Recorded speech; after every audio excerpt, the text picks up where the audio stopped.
ازيك يا صاحبيك؟ عامل ايه يا حبيب اخوك؟ النهارده بقى جايب لك ملخص انما ايه اللوز. ومن غير كلام كتير يلا بينا ندخل في المفيد. دي تبقى حنين بطلة المسلسل بتاعنا، وبنشوفها وهي بتجري من 3 رجاله ومش بتكون عارفه تتصرف ازاي، فبتدخل لبيت بابه مفتوح وبتكون دي اوضه شخص اسمه مصطفى، وبيكون قاعد في البسين بيفكر في كلام والده ان ابن اخوه في حضانه خالته وهو عايزه علشان الميراث. ولكن فجاه بيدخل عليه ال3 رجاله دول وقدامهم حنين وبتقول له الحقني بسرعه وبتحضنه. فبيدخلوا الرجاله عليهم وبيقولوا لها هو انت بقى هنا؟ تعالي يا حبيبه قلبي. فبيرد عليهم وبيقول لهم هو انتوا شايفينها واقفه مع اريال ولا يا رجاله؟ وبيضرب الرجاله دي كلها وبيوقعهم على الارض، وبيقول لهم انه عايز يرجع ما يلاقيش اي حد في المكان هنا علشان ما يزعلهمش. وبعدين بيروح يشوف ابن اخوه وهو واقف بيتخانق مع راجل علشان ما دفعش الايجار، فبيستغرب وبيقول الله هو انا ابن اخويا بقى بلطجي قد الدنيا وهو عنده 5 سنين ولا ايه؟ وبعد شويه بيلاقي ان اللي بتربيه هي نفس البنت اللي كانت عنده في الاوضه وهي حنين، وما كانش يعرف ان هي دي تبقى خالته. فبتقول له انت ايه اللي جابك هنا وعايز ايه مننا؟ ولما بيعرفها ان هو عم الولد بتقول له بس ما ينفعش دلوقتي تكون هنا لان ده بيتي. فبيقول لها اولا انت مأجره البيت، ثانيا لو انت مأجره البيت فانت مأجراه مني انا لان انا صاحب البيت يا ماما، واشتريت كام شقه هنا في المدينه لان هم عجبوني جدا، فانا تقريبا كده بقيت صاحب المدينه دي كلها. فبتقول ان هم لازم يدخلوا يتكلموا جوه، وبتقول له انها مش هتتخلى عن الولد الصغير ابدا. فبيقول لها انها لو ادته الولد الصغير هيديها في المقابل البيت كله وهيبقى بتاعها، وبيقول لها كمان ان ده وعد شرف مش هرجع فيه. ولكن الكلام ده مش بيكون على هواها، وبتقول انها مش موافقه. فبيقول لها خلاص يا ست الكل اخبطي دماغك في الحيطه. ولكن عمر الولد الصغير هنا بيتدخل وبيقول رايه انهم يفضلوا كلهم عايشين سوا لفتره معينه. وهنا بقى بيدور الكلام في دماغه وبيقول ان مفيش حاجه فعلا لو فضلوا عايشين سوا، خصوصا ان الولد متعود عليها. وبيغير رايه وبيقول لهم خلاص يا جماعه هنفضل كلنا مع بعض. وبتكون حنين عامله ساحه قتال رياضيه في الجنينه عندها وبتدرب عيال صغيره. وبنشوف ان مصطفى راح وجاب هديه كويسه جدا لابن اخوه عمر، ولكن من الغيره حنين بتقرر انها تدرب مصطفى كمان، وبتقول ان ما ينفعش حد يفضل هنا في البيت غير لما يتمرن، وبتديله كمان لبس زيهم علشان يلبسه. وبيكون التمرين كله عباره عن تمرينه رجل انما ايه موت، لدرجه انها بتخلي مصطفى يجري وراها وهي راكبه العجله، بس رجليها بتوجعها جدا من السواقه وبتستغرب جدا هو ازاي لسه رجله ما وجعتوش. ولما بيرجع بالليل بتكون الضمه عند مصطفى خلاص في ذمه الله، ومش بيقدر كمان يحط رجل على رجل غير لما يساعد بايده. وبيكونوا الاتنين قاعدين قدام بعض بيفكروا في حضانه الطفل وازاي هياخدوها من التاني، وكل واحد في دماغه وتفكيره بيقول ان الشخص اللي قدامه مش هيقدر يكمل في الحرب اللي بينهم. والصبح حنين بتصحى كالعاده علشان تروح تصحي اخوها ولكنها مش بتلاقيه، ولما بتروح لاوضه مصطفى بتلاقيه ان هو واخد الطفل معاه الاوضه وبيلعبه. ولكن مصطفى كده والله اعلم كان بياخد شاور ومش بيكون لابس حاجه غير الفوطه. فحنين بتتكسف جدا ومش بتكون عارفه تتكلم وبتتأتأ في الكلام. اما الولد الصغير فبيفضل يضحك عليهم، فبيقول لها شفتي بقى انت وصلت الطفل لايه؟ اخرجي يا ست بره. ولما بيلبس بيقول ان هو اللي هيوديه الحضانه، ولكن هي بتقول ان هي اللي متعوده تعمل كده. وبيفضلوا هما الاتنين يتخانقوا بقى مين فيهم احسن في المشوار ومين اسرع ومين فيهم بيحب الولد وكده. فبيزعق عمر وبيقول لهم بقول لكم ايه انا عيل صغير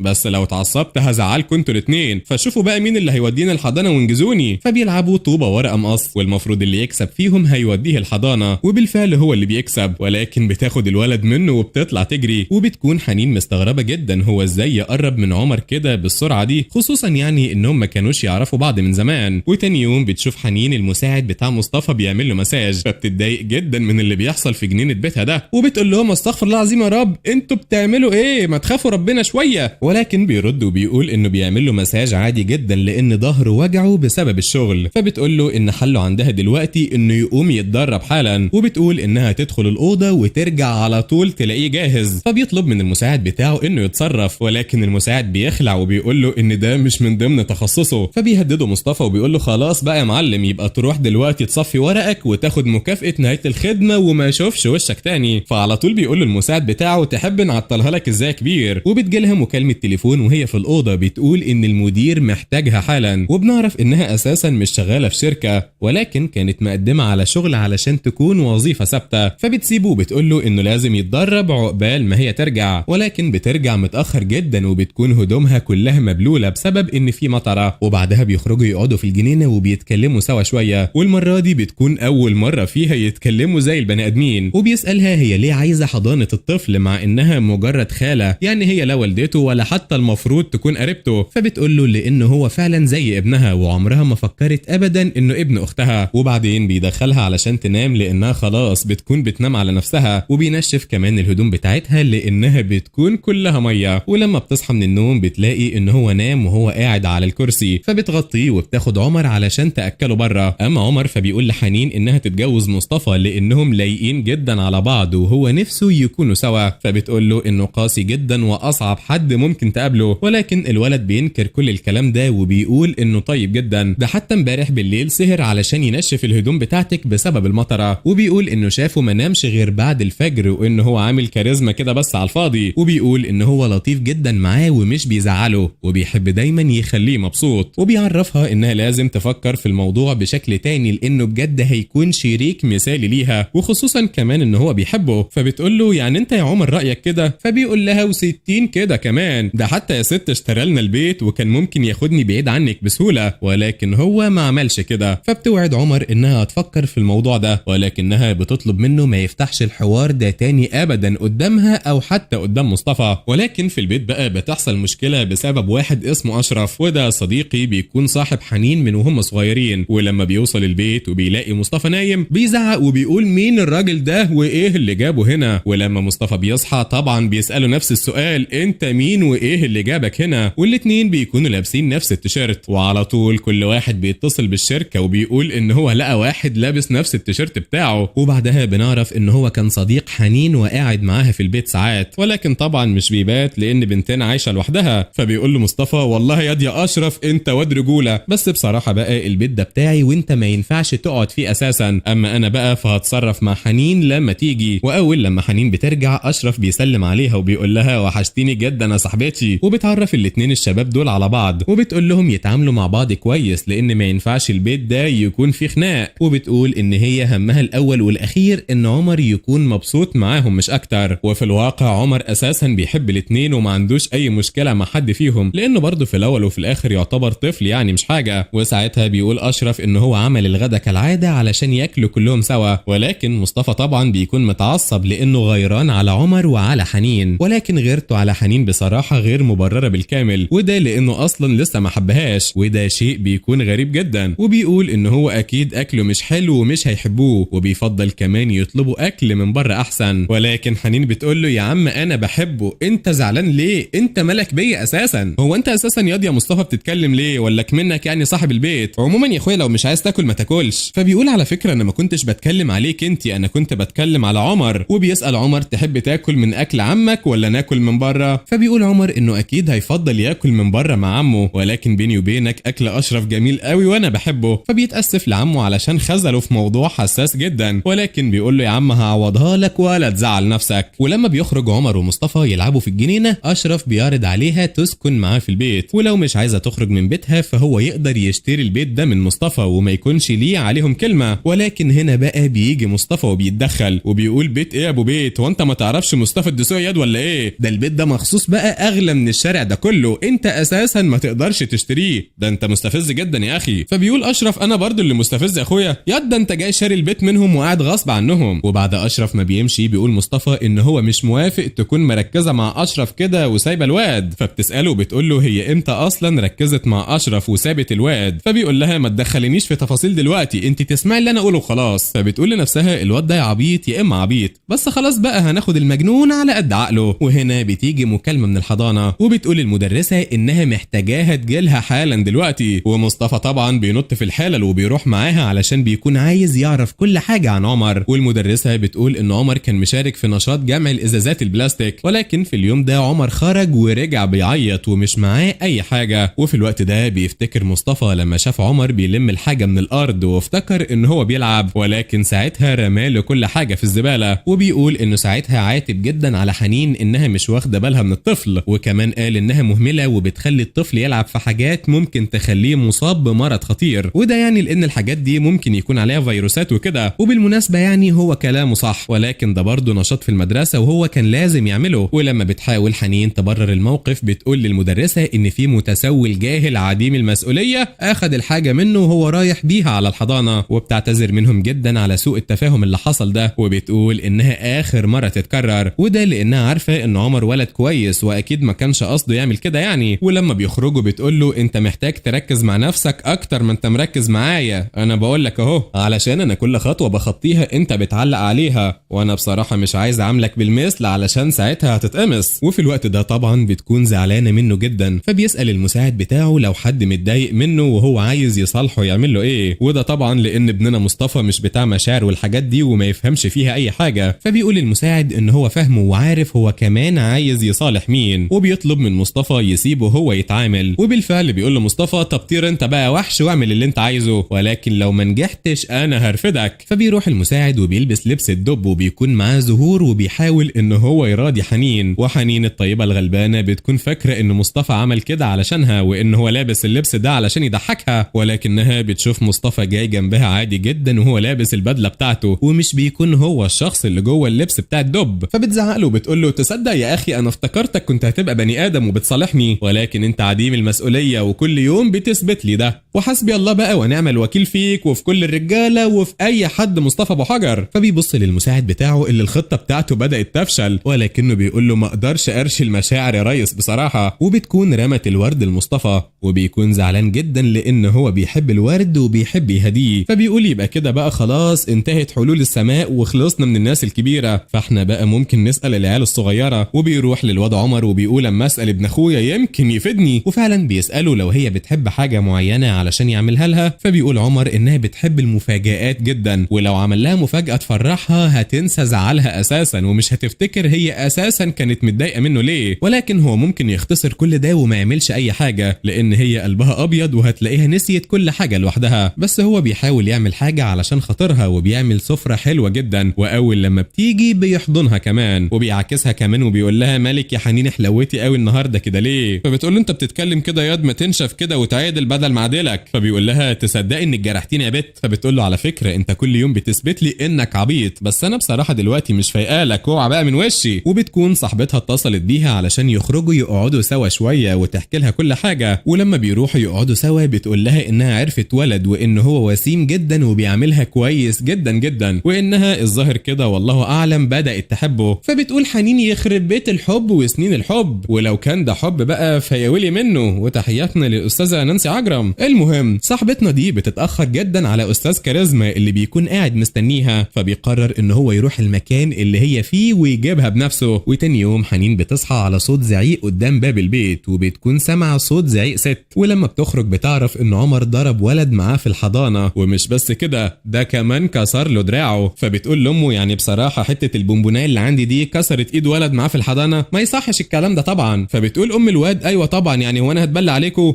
ولو عايزه كمان يا اختي التحاليل اجيبها لك، ولكن انا بقى بصراحه محتاجه تعويض مادي عن اللي حصل ده علشان ما اعملش شكوى في ابنك. فبتتاسف جدا عن اللي حصل ده، ولكن الست بتقول لها وانا هعمل ايه يا اختي بالاعتذار، انا محتاجه تعويض ومش هتنازل عنه. فبيروح مصطفى علشان يتكلم مع عمر شويه وبيساله هو ليه عمل كده، فالولد بكل تلقائيه بيقول علشان هو ما قدرش يستحمل التنمر، وبيقول ان الولد ده كان بيعايره لان هو ما عندوش اب ولا ام وان هو كان عايز يكون زي اصحابه ولكن هو دايما كان مختلف. فبيقول مصطفى ان مش دايما الاختلاف بيكون وحش وان في بعض الاوقات اختلافنا بيكون هو السبب في حياتنا الكويسه. وبيروح وبيقعد مع حنين وبيقول لها ان هو رافض يدي للست دي اي تعويض لان ابنها هو اللي غلطان اساسا، وبيوضح ان عمر كان مجرد رد فعل مش اكتر على اللي ابنها عمله. وبالفعل بيخرج بره البيت وشويه كده وبتلاقي الست دي رجعت من تاني، وبتكون حنين فاكره ان الست جايه تطالب بالفلوس بتاعتها ولكن الست بتكون جايه تعتذر عن اللي ابنها عمله. فبتقول في نفسها لها الله يخرب بيتك، انت عملت ايه يا مصطفى؟ ده الواد ده قريب صاحب المكان وممكن يعامل الولد وحش. ولكن لما مصطفى بيرجع بتعرف ان هو اشترى الحضانه بالمدرسين اللي فيها والقناه بتاعتنا كمان، وبيقول ان هو من بعد ما اشترى الحضانه دي هيخلي فيه مساواه في الحضانه ومفيش حد هيفرق ما بين ده ابن مين وده ابن مين. وبتوصل الاخبار دي لوالده ان هو اشترى الحضانه وبيكون شاكك فيه لان هو بعته لمهمه محدده وواضح كده انه مش بيعملها. فبيقول للمساعد بتاعه ان هو يراقبه ويشوف تحركاته الفتره الجايه. وبالليل حنين بتعمل عشاء مميز جدا بمناسبه رجوعهم للحضانه وبمناسبه الموقف النبيل اللي مصطفى عمله. فبتلعب مع عمر وبيفضل مصطفى باصص عليها وبيقول ان شكلها مختلف جدا النهارده وانها شبه الطفله. فبتقول في بالها يا حبيبي انت اشمعنى انت اخترتك انت؟ فبيقول في دماغه علشان كلام عينيا في الغرام احلى من الاغاني. ولكن حنين بتقول له ركز في الاكل يابا وبطل عبط، احنا مش ناقصين هبل على المسا. ولكن للاسف مخرب اللحظات السعيده بيجي اللي هو اشرف وبيقول لهم في مكان بقى في الفرجه والدبوي. فبيقول مصطفى ومعانا دكه كمان ومش محتاجين اي حد خالص ويا ريت بقى تمشي من هنا السعادي. ولما حنين بتتصل على صاحبتها بتعرف انه هيقعد عندها شويه وده لان اخته مرتبطه ومحتاجه البيت. فبتقول حنين وهو ده ينفع برضه يكون مصطفى واشرف في بيت واحد؟ ده مستحيل يحصل. ولكن صاحبتها بتقول لها انها لازم تهندل الجو معاهم وتخليهم ياخدوا على بعض. وبيكون مصطفى قاعد مع اشرف ورا وبيقول له اسمع ياض انت اوعى تكون فاكرها كده وكلام من غير بواب، انت هتقعد هنا ماشي مفيش مشكله ولكن تحت عيني علشان ده مش فندق يابا انت جاي تريح فيه شويه. ولكن اشرف بيقول له وهو البيت ده اساسا يخصك في ايه غير ان انت صاحبه ولا في حاجه انا ما اعرفهاش؟ فبيقول مصطفى اللي انت فيه يا حماده خليك فيه وما تركزش مع غيرك علشان ما تصدعش. وعامه يعني هي دي فعلا شخصيته في المسلسل يا عزيزي، انا مش بألف حاجه. ولما حنين بترجع تقعد معاهم بيدخل مصطفى علشان يقعد يتكلم مع عمر شويه ويلعب معاه. وهنا بقى اشرف بينتهز الفرصه وبيكلم حنين وبيقول لها ان هو معجب بيها من وهم صغيرين ولازم يدخلوا في علاقه. ولكن حنين بتتكسف جدا ومش بتكون عارفه تقول ايه فبتسكت ومش بترد. ولما بتدخل اوضتها بتفضل تفكر وبتقارن ما بين اشرف ومصطفى ولكن بتجيلها لحظه ادراك كده وبتقول وانا بعمل ايه؟ فبتنام على طول. ولما بنروح الاوضه بتاعت الرجاله اللي بتكون مكونه من اشرف ومصطفى بنلاقي خناقه كبيره واشرف بيقول لمصطفى ان هو ما يحاولش حتى يقرب من حنين وده لان هو صاحبها من وهم صغيرين وكل المنطقه عارفين ان هم هيتجوزوا لما يكبروا. ولكن مصطفى بيقول ان مفيش اي حاجه من دي في دماغه اساسا ولكن حتى لو في حاجه في دماغه فهو ملوش دعوه وان ده من الاخر حاجه ما تخصهوش واللي ما يخصكش يا باشا ما تتدخلش فيه. وبيقول له نام بقى علشان انا عندي شغل الصبح بس هو اساسا ما عندوش حاجه وبيتلكك. والصبح عمر بيروح وبيقول يا عمي الحق يا عمي. فبيقول مصطفى الحق ايه بالظبط ياض؟ فبيقول عمر ان هو شاف اشرف وحنين في المطبخ سوا وشكله كده هياخد اللقطه منه. فبيقول له مصطفى لقطه مين يا ابني؟ انت مين اللي رباك يالا ورباك فين؟ بس مش مشكله تعالى معايا دلوقتي. ولما بيروح بيقول لاشرف يبعد شويه كده ويسيب المطبخ خالص وهو اللي هيطبخ. فبيقول اشرف ان الدقيق ما فيهوش خميره وعلشان كده هو مش عارف يطبخ ولكن مصطفى بيقول ان ده السر بتاعه وهيطبخ حتى لو ما فيش خميره. فبتبص حنين عليهم هما الاتنين وبتقول ان دول اتفه من بعض وعيال صغيره وان هي بصراحه عندها حاجات اهم منهم. وبتقول انها هتمشي لحد هما ما يخلصوا الاكل بتاعهم لانها جعانه جدا. وبالليل بيقعد اشرف مع حنين وبيفكرها بالذي مضى وبيقول لها ازاي كانوا بيلعبوا وهم صغيرين سوا وانها كانت معجبه بيه جدا. فبتضحك حنين لانها بتفتكر الذكريات بتاعتهم سوا مش علشان حاجه تانية ولان كمان الايام دي بالنسبه لها كانت احلى ايام حياتها. وبعد لما بتسيبه بتفكر هل هي لسه بتحبه اساسا ولا ده كان مجرد حب طفوله وخلاص. وساعتها بيكون مصطفى قاعد مع عمر اللي بيطلب منه ان هو يتجوز خالته لان هو بيحبه وبيحبها وما يقدرش يتخلى عن اي حد فيهم. فبيقول مصطفى للولد ان لازم الجواز يحصل ما بين اتنين بيحبوا بعض وبيقول له ان الدنيا مش بتمشي بالسهوله دي كده. فبيرد عليه عمر وبيقول له وحياة طنط انت هتعملهم عليا انا يا عم ما انا عارف انك بتحبها. ولكن مش الولد الصغير بس اللي بيقول كده ده حتى كمان المساعد بتاعه بيقول له ان هو واخد باله ان هم معجبين ببعض ومش هو بس اللي معجب بيها. فبيقول لهم تفتكروا يا جدعان يعني انها فعلا معجبه بيا؟ خلاص بقى انا هعمل اختبار واشوف فعلا اذا كانت معجبه ولا لا. وبيقرر ان هو يروح ويحط ايده على كتفها ولو اتكسفت ومشيت يبقى هي معجبه بيه وخلاص. انما بقى لو ضربته وحاولت تدافع عن نفسها يبقى كده هي خايفه منه ومش بتحبه. ولكن بمجرد ما بيروح وراها بتفضل تحرك حاجه من على المكتب وبتضربه بالغلط 3 مرات. والصبح بيكون جسمه كله وجعه لانها كانت شديده شويتين. وبيشرح للمساعد بتاعه اللي حصل وبيقول له تخيل يا سيد تخيل ضربتني 3 مرات، 3 مرات بقولك. فبيقول له غريبة جدا يعني، اشمعنى 3 مرات يا ريس؟ على فكرة اكيد البت دي بتلمح لك. فبيقول له تلمح ايه بس يا عم، ده انا كنت بفكر اقول ان انا معجب بيها عملت كده، امال لو قلت لها بقى انا بحبها هتعمل ايه؟ وبعدين بنشوف اشرف وهو قاعد مع عمر وبيساله هو انت يا حبيبي مش نفسك يكون عندك اب ولا ايه؟ فبيقول الولد اكيد ومين يعني مش عايز، وانا فعلا عندي عمي، ولا انت شايف حاجه غير كده؟ فبيقول له عمك